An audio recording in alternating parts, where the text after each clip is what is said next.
बच्चों, happy mathematics to you all. आज हम जो टॉपिक डिस्कस करने जा रहे हैं वो है HCF और LCM कैलकुलेट करना with the help of prime factorisation.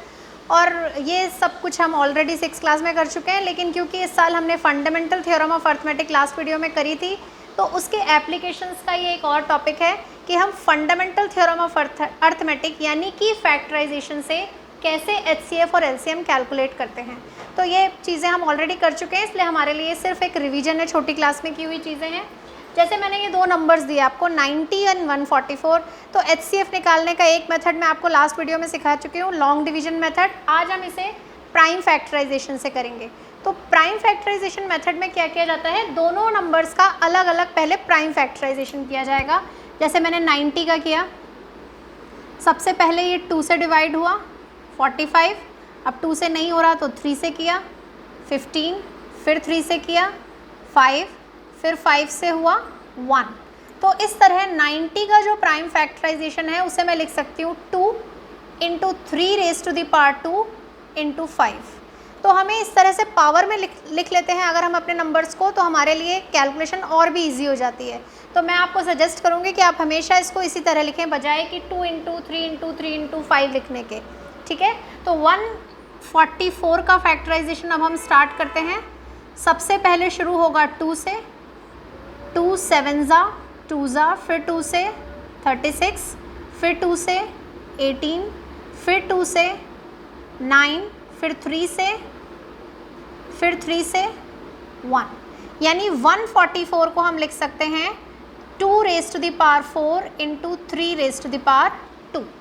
तो इस तरह जो पावर्स में आप लोग लिखेंगे उससे आप इजीली जल्दी से HCF और LCM दोनों चीज़ें कैलकुलेट कर सकते हैं। अब देखिए, HCF कैलकुलेट करने के लिए जो हमारा रूल चलेगा वो ये है, common factors with least power. अब देखो, नाम है हाईएस्ट कॉमन फैक्टर, पर हम कॉमन फैक्टर्स में से दोनों में से वो फैक्टर सेलेक्ट करेंगे जिसकी पावर कम है।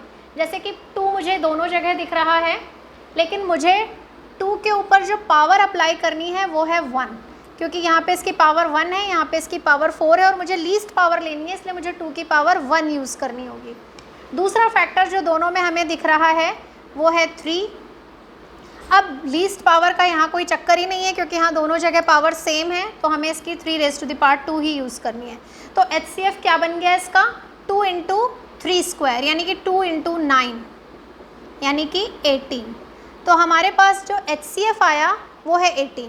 अब हम आते हैं कि LCM हम किस रूल से कैलकुलेट करेंगे, तो ध्यान से देखिए, लीस्ट कॉमन मल्टीपल, यानी एक ऐसा नंबर जो 90 और 144 दोनों का सबसे छोटा मल्टीपल है, कॉमन। ठीक है, कॉमन मल्टीपल्स तो बहुत सारे होंगे, लेकिन उनमें जो सबसे छोटा है वो क्या है, वो हम यहाँ कैलकुलेट कर रहे हैं।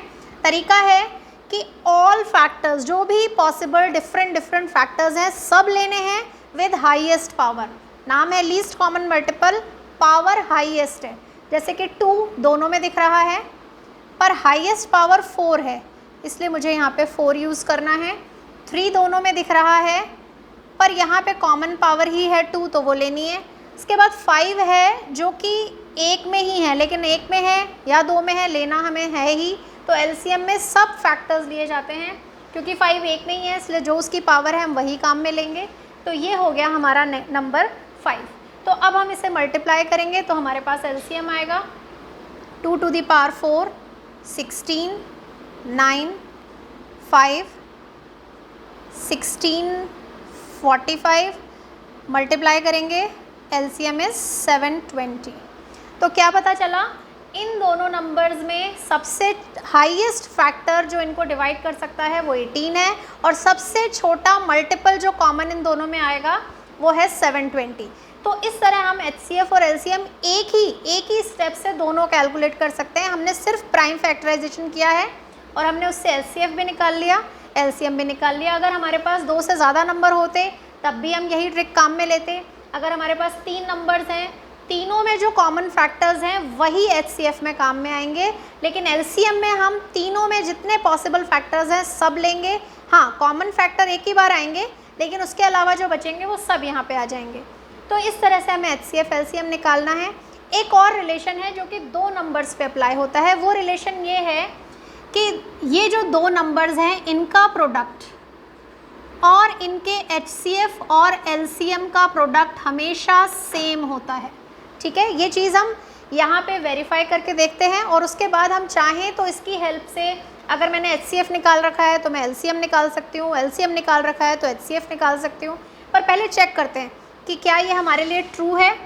तो पहले हम लेफ़्ट हैंड साइड सॉल्व कर रहे हैं, यानी A इंटू B, यानी कि 90 इंटू 144। देखते हैं क्या प्रोडक्ट आएगा। 9 4 ज़ा 36 प्लस 3 9 3 12 12960। ये है हमारे 90 और 144 का प्रोडक्ट। अब देखते हैं RHS, यानी कि क्या HCF और LCM का प्रोडक्ट भी इनके बराबर है। तो HCF था हमारा 18, LCM 720, 18 2 ज़ा 36, 18 7 ज़ा 126 प्लस 3 129। तो हमारा HCF और LCM का प्रोडक्ट भी बराबर आ गया है, यानी LHS और RHS दोनों ही इक्वल हो गए हैं। तो इस तरह हम ये चीज़ वेरीफाई कर सकते हैं। और वेरीफाई ना करके मान लो मैंने अगर LCM यहाँ से नहीं निकाला, खाली HCF ही निकाला है, तो मैं LCM में निकाल सकती हूँ इस रूल से। वो कैसे? LCM अगर फाइंड आउट करना है तो दोनों नंबर्स के प्रोडक्ट को HCF से डिवाइड कर देंगे, और अगर HCF निकालना है तो दोनों नंबर्स के प्रोडक्ट को LCM से कर देंगे। जैसे इस सिचुएशन में अगर मैं करूं तो 90 इंटू 144 डिवाइडेड बाई 18, तो 18 को 90 से कैंसिल किया 5, और 144 को 5 से मल्टीप्लाई करेंगे 20 720। तो इस तरह से हम दोनों तरह से, अगर हमें वेरीफाई करने के लिए कहा जाए तो हम वेरीफाई भी कर सकते हैं, हेंस वेरीफाइड। और अगर हमें HCF और LCM में से कोई नंबर पूछा जाए तो वो भी हम इस तरीके से फाइंड आउट कर सकते हैं। तो इस तरह हमें प्राइम फैक्टराइजेशन, ये फंडामेंटल थ्योरम की ही एक एप्लीकेशन है, तो हम इसकी हेल्प से कर सकते हैं। अब हमारे पास जो इसमें क्वेश्चंस आएंगे वो है वर्ड प्रॉब्लम्स। वर्ड प्रॉब्लम में हमें खुद से क्वेश्चन को पढ़ के डिसाइड करना पड़ेगा कि हमें HCF कैलकुलेट करना है या LCM।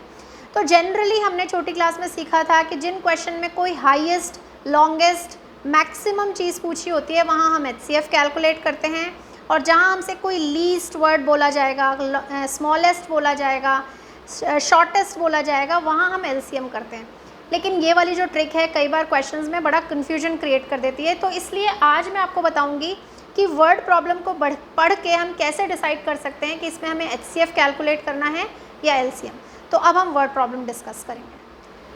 तो बच्चों अब हम डिस्कस करेंगे कि अगर हमें वर्ड प्रॉब्लम्स दी जाएँ तो हम कैसे डिसाइड करेंगे कि हमें HCF कैलकुलेट करना है या LCM। तो ध्यान से देखिए, मैंने एक जो ट्रिक अभी आपको बताई कि क्वेश्चन में हमसे क्या पूछा है, ग्रेटेस्ट या लीस्ट, उससे हम एक डिसीजन ले सकते हैं। जैसे ये क्वेश्चन है, ध्यान से देखिए, a merchant has 120 litres of oil of one kind, 180 litres of another kind and 240 litres of third kind. He wants to sell the oil by filling the three kind of oil in tins of equal capacity. What should be the greatest capacity of such tin? क्योंकि यहाँ पे greatest word आया है तो generally इसका मतलब हमें इसमें क्या कैलकुलेट करना है, HCF कैलकुलेट करना है. लेकिन कई बार इस तरह की सिचुएशन भी आएंगी कि वर्ड ग्रेटेस्ट लिखा है लेकिन हमें कुछ और ही कैलकुलेट करना है, LCM. वो सिचुएशन भी हम बाद में डिस्कस करेंगे. लेकिन अगर हम इस वर्ड पे डिपेंड नहीं करना चाहते हैं तो दूसरा तरीका ये है कि हम ध्यान से सोचेंगे कि उन्होंने जो चीज़ हमसे पूछी है क्या वो इन गिवन नंबर से ज़्यादा होगी या कम होगी. ठीक है, जैसे उन्होंने कहा कि हमारे पास इतने इतने लीटर्स ऑयल है और हमें इसे टिन्स में भरना है, यानी टिन्स में ये सारा ऑयल जब हम डालेंगे तो नेचुरली टिन की जो कैपेसिटी है वो ये जो तीनों नंबर्स हैं इनसे कम होगी. तो अगर हम ऐसा कोई नंबर ढूंढ रहे हैं जो गिवन नंबर से छोटा आने वाला है तो इसका मतलब हम HCF ढूंढ रहे हैं. लेकिन अगर हम कोई ऐसा नंबर ढूंढ रहे हैं जो गिवन नंबर से बड़ा आने वाला है तो वो हम इसका मतलब LCM ढूंढ रहे हैं, क्योंकि आपको पता ही है HCF और LCM की प्रॉपर्टी. HCF जो होता है वो हमेशा गिवन नंबर से लेस ही होता है. अगर वो मैक्सिमम हुआ तो भी वो इनमें से किसी सबसे बड़े नंबर के बराबर हो सकता है, पर बड़ा तो बिल्कुल नहीं हो सकता. जबकि LCM बिल्कुल ऑपोजिट होती है. LCM जो है वो सबसे छोटा है, वो हो सकता है कि सबसे छोटे नंबर के इक्वल हो, अदरवाइज़ वो हमेशा गिवन नंबर से बड़ा ही होगा. तो LCM जो है वो गिवन नंबर से ज़्यादा होते हैं, HCF गिवन नंबर से कम होते हैं। तो हम अगर इस तरह से डिसाइड करेंगे तो हमारे गलती होने के कोई चांसेस नहीं रहेंगे। तो मैं आपसे कहूँगी कि आप प्रेफर कीजिए इन वर्ड्स पे ना जा कर के हम ये सोच के करें कि जो आंसर आने वाला है क्या वो कम है या ज़्यादा है। अगर वो कम है तो हमें HCF निकालना है, अगर वो ज़्यादा है तो हमें LCM निकालना है। जैसे कि इस क्वेश्चन में 120, 180 और 240 हमें इन तीनों नंबर्स के लिए क्या कैलकुलेट करना है, इनका HCF कैलकुलेट करना है। अब HCF कैलकुलेट करने के लिए आपने दो मेथड सीखे हैं, लॉन्ग डिवीजन मेथड सीखा है, प्राइम फैक्टराइजेशन मेथड सीखा है। कोई भी मेथड हम यहाँ पे अप्लाई कर सकते हैं। जैसे कि मान लीजिए मैं यहाँ पे प्राइम फैक्टराइजेशन से करती हूँ, तो पहले मैं 120 का प्राइम फैक्टराइजेशन करूँगी, 2 से किया, 60 अगेन 2 से किया, 30 फिर 2 से किया, 15 3 से किया, 5। तो इस तरह 120 को हम लिख सकते हैं 2 raise to the power 3 into 3 into 5। फिर हमने 180 का प्राइम फैक्टराइजेशन स्टार्ट किया, 2 से किया, 90 अगेन 2 से किया, 45 3 से किया, 15 फिर अगेन 3 से, 5। तो 180 का प्राइम फैक्टराइजेशन बना 2 to the power 2 3 to the power 2 into 5। अब हम 240 का करेंगे, तो इसको भी मैंने पहले सॉल्व किया 2 से 120 अगेन 2 से 60 30 15 3 एंड 5। तो 240 is equals to 2 raise to the power 4 into 3 into 5। अब जैसे कि मैंने आपको बताया था कि HCF में हम कॉमन फैक्टर्स लेते हैं विद लीस्ट पावर, तो वही रूल हम यहाँ अप्लाई करेंगे। 2 लिया, 3 2 4 लीस्ट पावर यानी 2 अप्लाई करना है। 3 तीनों में है, 3 लिया, एक जगह पावर 1 2 1 तो हमें 1 ही लेनी है। 5 लिया, तीनों में 1 पावर है तो 5। तो 4 3 ज़ा 12 5 ज़ा 60। तो 60 लीटर का टिन अगर हम बनाएंगे तो हमारे पास ये तीनों जो ऑयल हैं, तीनों तरह की क्वांटिटीज़ इसमें फिक्स हो जाएगी। तो इस तरह हम HCF कैलकुलेट करते हैं। अब मैं आपको एक और वर्ड प्रॉब्लम बताऊंगी, फिर आप उसमें मुझे सोच के बताइए कि आपको क्या करना चाहिए। तो अब हम सेकंड क्वेश्चन करेंगे। तो अब मैं आप लोगों के साथ डिस्कस करने जा रही हूँ ये दूसरा question. On a morning walk 3 person step of together and their steps measure 40 centimeter, 42 centimeter, 45 centimeter respectively. What is the minimum distance each should walk so that each can cover the same distance and complete steps? अब जैसा कि मैंने कहा कि question में minimum word आ रहा है, तो हम मिनिमम से डिसाइड कर सकते हैं कि शायद इसमें LCM निकालना है। लेकिन जैसा कि साथ में ये भी बता रही हूँ कि ये वर्ड्स कई बार हमें सही गाइडेंस नहीं देते हैं, इसलिए सही तरीका है कि ये जो डिस्टेंस उन्होंने पूछी है ये स्टेप्स की डिस्टेंस से ज़्यादा होगी या कम होगी, ये हमें डिसाइड करना है। तो अब कुछ लोग मॉर्निंग वॉक पे निकले, हर एक के स्टेप का साइज़ दिया है 40 सेंटीमीटर, 42, 45, लेकिन जो मॉर्निंग वॉक पे डिस्टेंस ट्रैवल होगी वो तो सबकी ज़्यादा ही होगी। इसका मतलब हमें ऐसा नंबर कैलकुलेट करना है जो इन गिवन नंबर से ज़्यादा है। तो क्योंकि वो इन गिवन नंबर से ज़्यादा है इसलिए मुझे इसमें कैलकुलेट करना है LCM। मिनिमम वर्ड से भी मैं डिसाइड कर पा रही हूँ कि मुझे LCM करना है, लेकिन फिर भी मैं अपने तरीके से डिसाइड कर रही हूँ कि मुझे क्योंकि बड़ा नंबर निकालना है इसलिए मुझे इसमें क्या कैलकुलेट करना है, LCM कैलकुलेट करना है। तो अब LCM कैलकुलेट करने के लिए हम 40, 42 एंड 45 तीनों नंबर्स का प्राइम फैक्टराइजेशन करेंगे। 40 का किया 2 से 20, अगेन 2 से 10, फिर से 2 5। तो 40 को मैं लिख सकती हूँ 2 raise to the power 3 into 5। 42 को मैं लिख सकती हूँ 2 21 3 7, यानी 42 हो गया 2 इंटू 3 इंटू 7। 45 लिया, 3 से किया 15, अगेन 3 से 5, तो 45 हो गया 3 raise to the power 2 into 5। तो अब मैं इसका LCM कैलकुलेट करती हूँ, और LCM के लिए मैंने आपको रूल बताया कि हमें सारे फैक्टर्स लेने होते हैं विद हाईएस्ट पावर। तो 2 मुझे तीनों में नज़र आ रहा है, एक में पावर है 3, एक में 1, तो मुझे 3 यूज़ करनी है। 3 जो है वो मुझे 2 में नज़र आ रहा है तो मुझे 3 यूज़ करना है। पावर जो ज़्यादा वाली है वो 2 है। 5 मुझे 2 में नज़र आ रहा है, यूज़ करना है 5, पावर दोनों में 1 है तो कोई कन्फ्यूजन नहीं है। 7 एक में है तो वो भी हमें यहाँ पे काम में लेना है।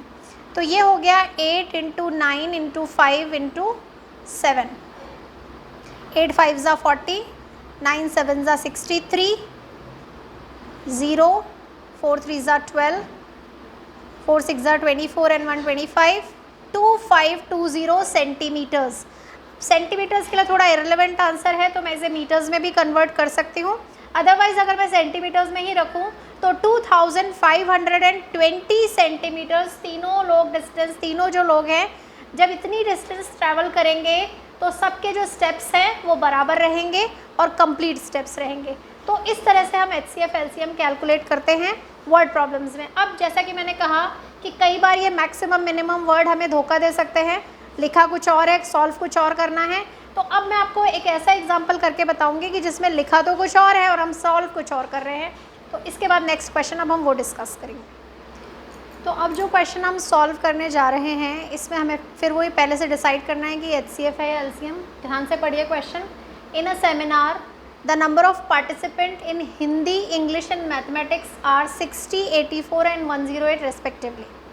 Find the minimum number of rooms required if in each room the same number of participants are to be seated and all of them being in the same subject. ठीक है, हमें रूम्स कैलकुलेट करने हैं कि कितने rooms हमें इतने बच्चों के लिए ज़रूरत पड़ेगी, जबकि हर रूम में सेम नंबर ऑफ पार्टिसिपेंट होने चाहिए और सेम सब्जेक्ट के ही होने चाहिए। तो जो वर्ड यहाँ काम में आ रहा है वो है मिनिमम। अब मिनिमम वर्ड हमें सजेस्ट करता है कि हमें LCM कैलकुलेट करना चाहिए, लेकिन एक्चुअली हमें इस क्वेश्चन में LCM कैलकुलेट करना ही नहीं है, हमें इसमें HCF कैलकुलेट करना है। अब ये कैसे पता चला? तो ध्यान से देखिए, पिछले दोनों एग्जांपल्स को अगर आप रिकॉल करेंगे तो वहाँ मैंने आपसे पूछा था कि ऑयल के कंटेनर्स हैं जिनमें ऑयल है लीटर्स में, और जब मैंने उसका HCF निकाला, टिन का जो वैल्यू निकाली थी वो भी लीटर्स में आई थी। इसी तरह जो लास्ट क्वेश्चन हमने किया था उसमें 3 लोगों के स्टेप्स से सेंटीमीटर्स में, और टोटल डिस्टेंस जो हमने कैलकुलेट की थी वो भी सेंटीमीटर्स में ही थी। यहाँ पे जो चीज़ है वो फ़र्क है। यहाँ पे ये जो नंबर्स दिए गए हैं 60, 84 and 108, ये नंबर ऑफ़ स्टूडेंट्स हैं, लोग हैं, लेकिन जो चीज़ पूछी है वो है नंबर ऑफ़ रूम्स। तो HCF और LCM जो होते हैं वो रूम्स नहीं बता सकते, उसकी यूनिट वही होगी जो क्वेश्चन के नंबर्स की यूनिट है। जैसे फर्स्ट क्वेश्चन में लीटर्स में था तो आंसर लीटर्स में आया था, सेकेंड क्वेश्चन में तीनों सेंटीमीटर्स में थे तो आंसर भी सेंटीमीटर में था। यहाँ भी जब हम HCF LCM कैलकुलेट करेंगे तो वो नंबर ऑफ़ स्टूडेंट्स में ही आएगा। तो एक्चुअली इस क्वेश्चन में हमें क्या करना है, HCF कैलकुलेट करना है, और HCF हमें ये बताएगा कि हमें एक सब्जेक्ट के कितने बच्चों को एक साथ रखना है। मिनिमम बच्चे कितने होंगे एक सब्जेक्ट में, ये हम उससे निकाल सकते हैं। और फिर उसके बाद जब हमारे पास नंबर ऑफ़ स्टूडेंट्स आ जाएंगे तो हमें पता चल जाएगा कि एक रूम में अब इतने स्टूडेंट्स रह सकते हैं। तो जब हमारे पास नंबर ऑफ़ स्टूडेंट आ जाएंगे तब हम रूम कैलकुलेट करेंगे। तो क्वेश्चन समझ में आया, हमें एक्चुअली सेम यूनिट कैलकुलेट करनी है। अगर ये बच्चे हैं तो हमें भी बच्चे ही कैलकुलेट करने हैं थ्रू HCF। तो अब मैं इन तीनों नंबर्स का 60, 84 and 108 तीनों का HCF कैलकुलेट करने जा रही हूँ। प्राइम फैक्टराइजेशन 2 से किया, 30 अगेन 2 से, 15 फिर 3 से किया, फिर 5 से किया। तो 60 is equals to 2 to the power 2 into 3 into 5। 84 का करना शुरू किया 2 से 42, अगेन 2 से 21, 3 से 7। 108 का करेंगे 2 से 54, अगेन 2 से 27, फिर 3 से होगा 3 टाइम्स। तो 84 को मैंने लिखा 2 raised to the power 2 into 3 into 7। 108 को लिखा 2 to the power 2 and 3 to the power 3। तो अब हमने HCF कैलकुलेट किया। Common factors that is 2, least power 2 ही है, 3 कॉमन फैक्टर, लीस्ट पावर 3 ही रहेगी। वो क्यों? क्योंकि यहाँ पे 1, यहाँ पे 1 और यहाँ पे 3 है, तो हमें लीस्ट पावर 1 यूज़ करनी है। तो हमारा आंसर हो गया 4 3 12। इसका मतलब ये हुआ कि हम एक रूम में कितने बच्चे रख सकते हैं ये हमें पता चल गया। हम 12 स्टूडेंट एक रूम में अकोमोडेट कर सकते हैं। तो जब हमें ये पता चल गया कि एक रूम में कितने बच्चे अकोमोडेट हो सकते हैं, अब हमें नंबर ऑफ़ रूम्स कैलकुलेट करने हैं। वो मैं सब्जेक्ट वाइज भी कर सकती हूँ, जैसे 60 डिवाइडेड बाई 12, तो 60 डिवाइडेड बाई 12 कितने हो गए? 5 रूम्स की ज़रूरत पड़ेगी हमें कौन से सब्जेक्ट के लिए? हिंदी के लिए। 84 डिवाइडेड बाई 12, 7 ज़ा, इसका मतलब 7 रूम्स की ज़रूरत हमें इंग्लिश के स्टूडेंट्स के लिए पड़ेगी। और 108 डिवाइडेड बाई 12, 108 डिवाइडेड बाई 12 ये हो गए 9 स्टूडेंट्स, 9 रूम्स। तो एक्चुअली हमारे पास जो रूम्स हैं वो हम सब्जेक्ट वाइज भी निकाल सकते हैं और इसकी जगह हम पहले ही इन तीनों को ऐड करके 60 प्लस 84 प्लस 108 डिवाइडेड बाय 12 इस तरह भी कर सकते हैं। तो हम दोनों तरह से आंसर निकाल सकते हैं। अगर हमें सब्जेक्ट वाइज पूछा है तो हम अलग अलग निकाल सकते हैं, और अगर हमें टोटल पूछा है तो हम एक साथ इसको कैलकुलेट कर लेंगे, इसको सिंप्लीफाई करेंगे, 21 रूम्स आ जाएंगे। तो इस तरह हम, इसलिए मेरा पर्पज़ ये था कि आप लोग खाली इस वर्ड पर डिपेंड ना करें, अपना दिमाग इस्तेमाल करें और हमेशा पहले ये डिसाइड करें कि हमें क्या कैलकुलेट करना है, उसके लिए हमें क्या क्या चीज़ें निकालनी पड़ेंगी। याद रहे HCF और LCM से सेम यूनिट आती है, जो क्वेश्चन में नंबर्स हैं उनकी जो यूनिट है HCF और LCM की भी वही है। अगर हमें कुछ और कैलकुलेट करना है तो हमें सोच समझ करके अपने क्वेश्चन को सॉल्व करना पड़ेगा। तो आज हमारा HCF और LCM fundamental theorem of arithmetic से रिलेटेड सारे एग्जाम्पल्स कंप्लीट हुए। अब हम आगे जो टॉपिक करेंगे वो नेक्स्ट वीडियो में स्टार्ट करेंगे। आज की वीडियो में आपके लिए काफ़ी प्रैक्टिस की चीज़ें हैं, तो मैं एक वर्कशीट आपको इसके साथ अटैच करके दूंगी, आप हो सके तो उसे सॉल्व कीजिएगा और फिर उसमें कोई प्रॉब्लम आए तो मुझे पूछिएगा। और अगर आपको ये टॉपिक अच्छे से समझ में आया है तो प्लीज़ लाइक, शेयर और सब्सक्राइब कीजिएगा। Happy mathematics to you all.